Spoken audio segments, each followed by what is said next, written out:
Hello everyone, this is तौहीद शकील। आज हम इस वीडियो में India China border dispute discuss करेंगे। सबसे पहले देखेंगे हुआ क्या है वहाँ पे, व्हाट हैज़ हैपेंड।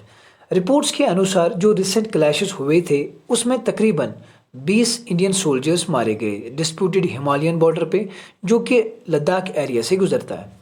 ये पहला फैटल क्लैश है 1967 और 1975 के बाद।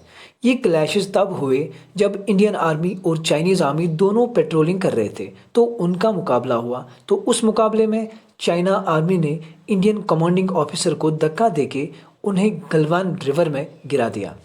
इसी दौरान दोनों साइड के सोल्जर्स बुलाए गए और उन्होंने लड़ना शुरू किया और इस फाइट में डंडे और पत्थर इस्तेमाल किए गए।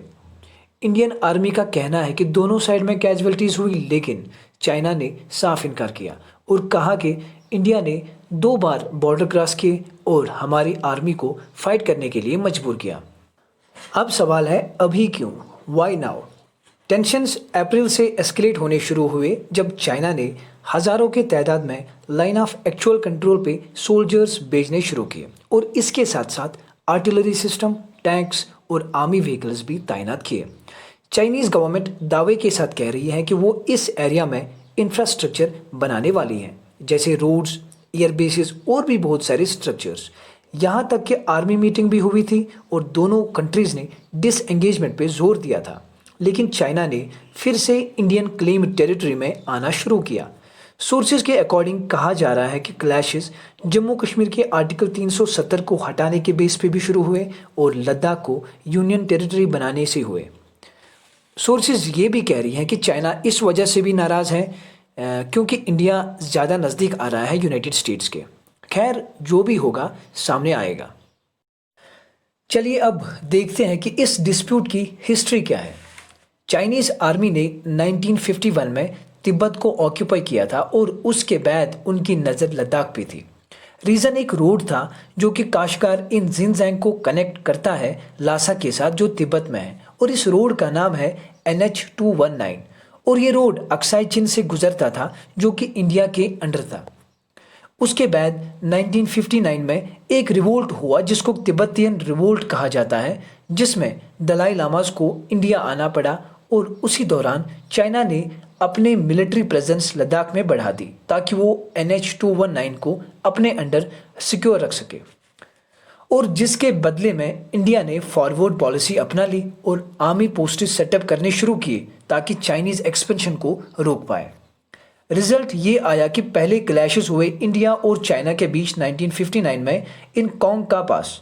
उसके बाद गलवान वैली बनी सीन ऑफ एक्शन और यहाँ से शुरुआत हुई 1962 वॉर की, और इसी वॉर के बाद सलाह हुई और LAC बनाई गई और तभी से लेके आज तक स्कर्मिशेस देखने को आ रही है।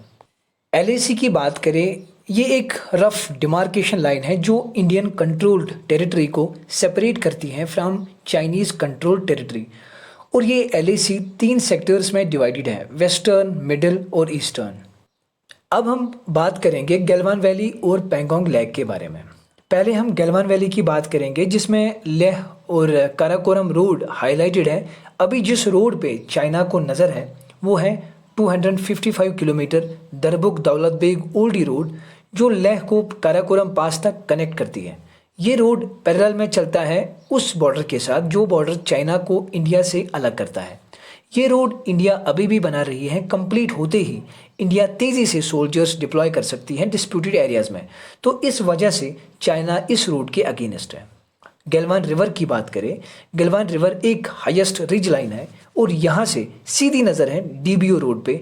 अगर चाइना के अंडर ये रिज लाइन आई तो हाईवे सिक्योरिटी पे बड़ा थ्रेट होगा और वो डायरेक्टली ये हाईवे कंट्रोल कर सकती है। अब हम बात करेंगे पेंगोंग लेक की।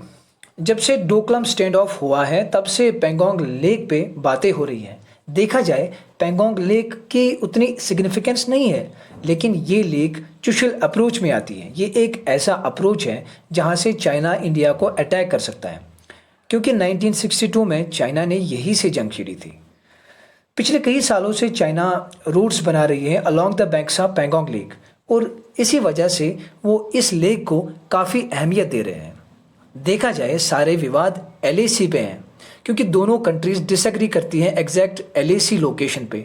इंडिया कहती है LAC 3488 किलोमीटर लॉन्ग है और चाइना कह रही है LAC सिर्फ 2000 किलोमीटर लॉन्ग है।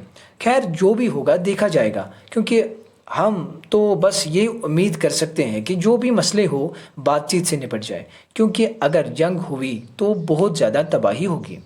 सो guys, thank you for watching this video and good luck to all of you.